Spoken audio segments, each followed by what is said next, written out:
Hello, I'm Vince Marotta, and welcome to another episode of Pack Mentality, where we look back at the week that was and to what's ahead in the Conference of Champions.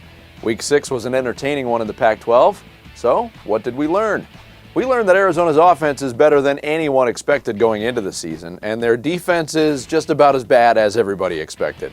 Wildcats put up 617 yards of offense, including 491 through the air and 48 points on Stanford. That doesn't happen often.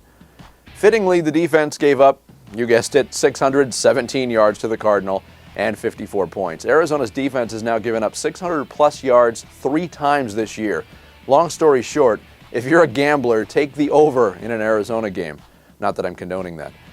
We learned that Oregon State can win ugly defensive battles, too. After outgunning U of A in Tucson, the Beavers held Washington State to just 227 yards of offense and 2 field goals in a 19-6 win that kept Mike Riley's team undefeated. Things get tougher for Oregon State now, but we'll get into that a little bit later. We learned that Cal still does have a pulse. Quarterback Zach Maynard bounced back from a horrible performance against Arizona State for one of his best games ever, a 295-yard, 4-touchdown outing in a 43-17 rout of UCLA. Maynard showed some resiliency, too, when his first pass of the game was picked off by UCLA's Andrew Abbott.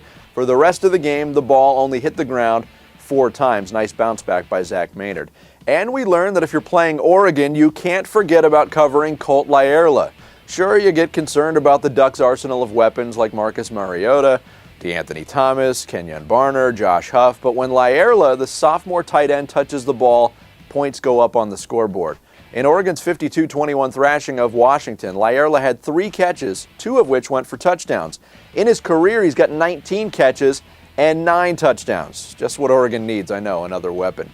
For yours truly, it was another 4-1 week. The only miss, Cal's win over UCLA. That puts the season record at 36-12. This week, 4 Pac-12 teams are ranked in the AP Top 25. Oregon stays at number 2, while Oregon State cracks the top 10. USC is 11th, and Stanford moves up a spot to number 17. Washington and UCLA plummeted out of the poll.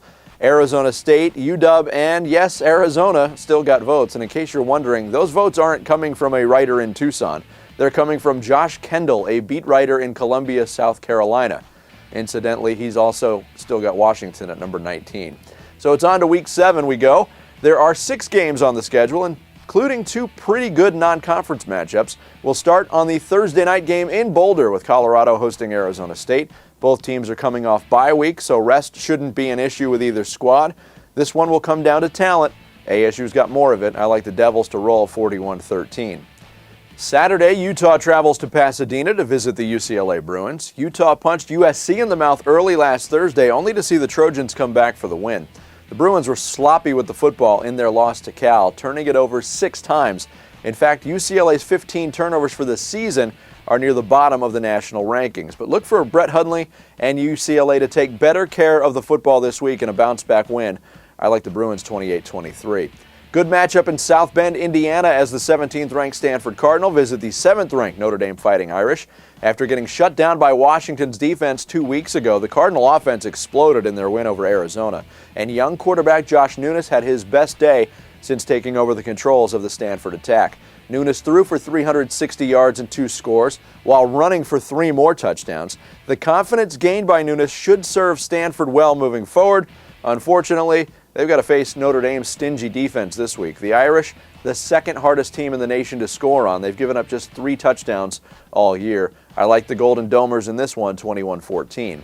The 10th-ranked Oregon State Beavers travel to BYU. The Beavs are in the top 10 in the nation for the first time since 2001, but I think their stay will be a short one.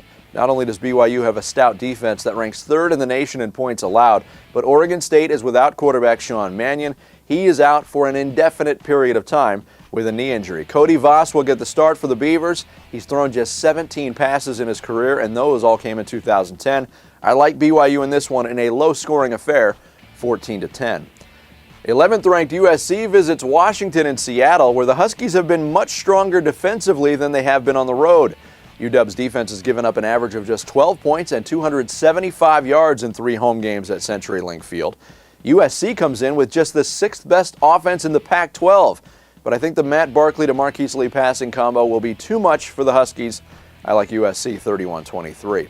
And finally, Cal is on the road at Washington State, where Cougars head coach Mike Leach is having trouble settling on a quarterback. Both Connor Halliday and Jeff Toole have been way too generous to opposing defenses. The duo is last in the country as they've combined for 12 interceptions. Cougars can't run the ball either. They rank second to last nationally in rushing yardage per game. So, Cal's secondary has got to be licking their chops for this one. On the other side of the ball, Cal's got too many weapons for the Wazoo defense to deal with.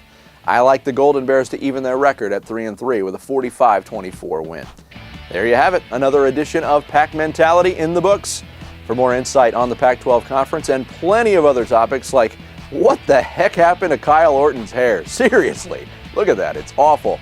Anyway, for more stuff like that, you can follow me on Twitter at Vince Marotta. Enjoy Week 7 in the Pac-12, and we'll see you next week for another riveting episode of Pack Mentality right here on ArizonaSports.com.